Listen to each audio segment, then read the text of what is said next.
আর আবারও দেখুন আমনের ভরা মরশুমে 25টি হাতির তাণ্ডবে বিঘের পর বিঘে জমির ফসল নষ্ট। ঘটনা একেবারে বাঁকুড়া রবিবার রাতে পশ্চিম মেদিনীপুরের সীমানা পেরিয়ে 24টি হাতির একটি দল ঢুকে পড়ে বিষ্ণুপুরের বাগদাহ রেঞ্জের ফুলবনি মৌজায়। রাতভর হাতির দলের তাণ্ডবে ওই মৌজায় ক্ষতিগ্রস্ত হয়েছে বিঘের পর বিঘে জমির ধান। এই ঘটনায় স্বাভাবিকভাবেই ক্ষোভের পারদ চড়ছে এলাকায় ক্ষতিগ্রস্ত কৃষকদের। বন দপ্তরের কর্মী আধিকারিকরা ঘটনাস্থলে থাকলেও হাতির মুখ থেকে কষ্টে ফেলানো সম্ভব রীতিমতো রক্ষার জন্য তারা কোনো পদক্ষেপ করেনি বলে অভিযোগ কৃষকদের। আর এতেই বন দপ্তরের বিরুদ্ধে উত্তরোত্তর ক্ষোভ বাড়ছে এলাকার মানুষদের মধ্যে।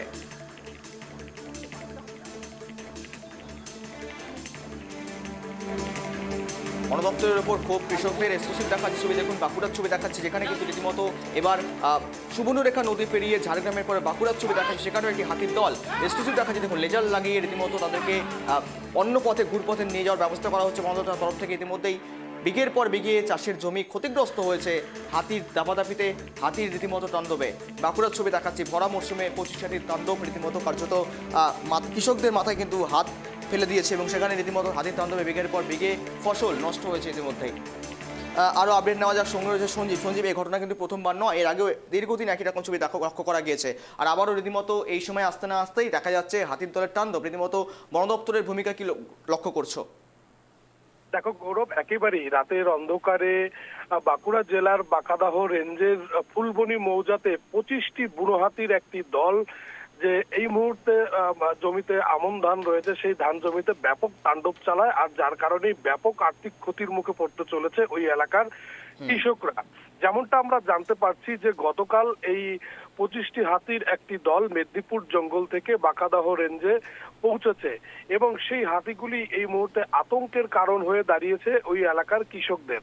দেখো, তোমাকে জানিয়ে রাখবো, হাতে আর মাত্র কয়েকটা সপ্তাহ, তারপরেই বাঙালির শ্রেষ্ঠ উৎসব দুর্গোৎসবে মেতে উঠবে এবং তার আগে যেভাবে এই ধান জমিতে এই মুহূর্তে বাঁকুড়া জেলায় আবারও হাতির প্রবেশ করেছে, সব মিলিয়ে বাঁকুড়া জেলার যে সমস্ত জঙ্গল বা লাগোয়া গ্রামগুলি রয়েছে সেই এলাকার মানুষরা রীতিমতো আতঙ্কিত। কেননা দেখো, বেশিরভাগ সময় জয়পুর, সোনামুখী, বড়জোড়া, বেলিয়াতোর এই এলাকাগুলোতে হাতি আমরা দেখতে পাই।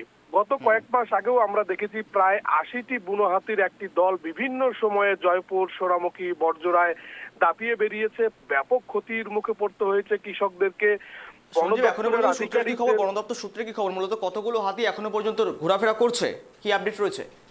দেখো, বাঁকাদাহ রেঞ্জ অফিসার তপব্রত রায় তিনি জানাচ্ছেন হাতিগুলির উপর কড়া নজর রাখা হয়েছে এবং হাতিগুলিকে দ্রুত অন্যত্র নিরাপদ আশ্রয়ে নিয়ে যাওয়া যায় কিভাবে তার সব রকম প্রচেষ্টা চালানো হচ্ছে।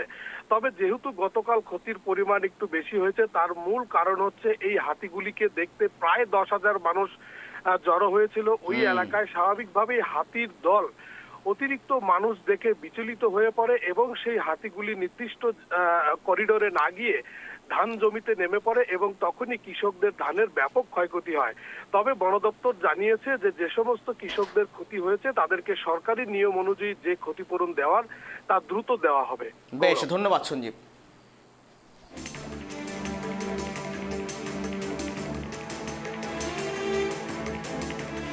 20-25টা হাতি ঢুকেছিল আর পাবলিক এসে রাস্তা লাগে ঘিরে দিচ্ছে, প্রশাসন থাকা সত্ত্বেও প্রশাসন কোনো টেপ নিচ্ছে নি। ফরেস্ট ডিপার্টমেন্ট যে লোক নিয়ে আসছে তারা মাঠে নামছে নি। আমাদের বক্তব্য হচ্ছে কি হাতি পারাপার করে করুক, আমাদের তাতে কোনো দুঃখ নাই।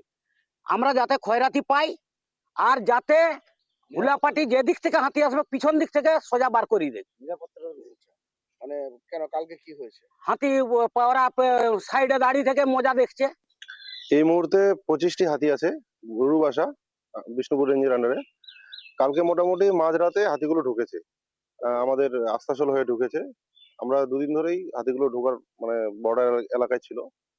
তো ক্ষয়ক্ষতি বলতে গিয়ে আমাদের আস্তাচল, বারিশোল যে এরিয়াগুলো আছে সেগুলো যে ধান ক্ষেতের আছে ক্ষতি হয়েছে, কিছুটা ক্ষতি হয়েছে। এলাকার কৃষকরা দাবি করছে যে তাদের ব্যাপক পরিমাণে ধানের ক্ষতি হয়েছে, লন্ডভন্ড করেছে, আমন চাষ করেছে, ঋণ করে চাষ করেন। হ্যাঁ, যাই ক্ষতি হোক আমরা বিড অফিসার আমরা সবাই মিলে ইনকোয়ারি করে তাড়াতাড়ি করে ফর্ম দিয়ে বলেছি যে চাষিদেরকে ফর্ম ফিল আপ করে তাড়াতাড়ি যেন জমা দেয়, যা ক্ষতিপূরণ হয় আমরা দেওয়ার চেষ্টা করবো।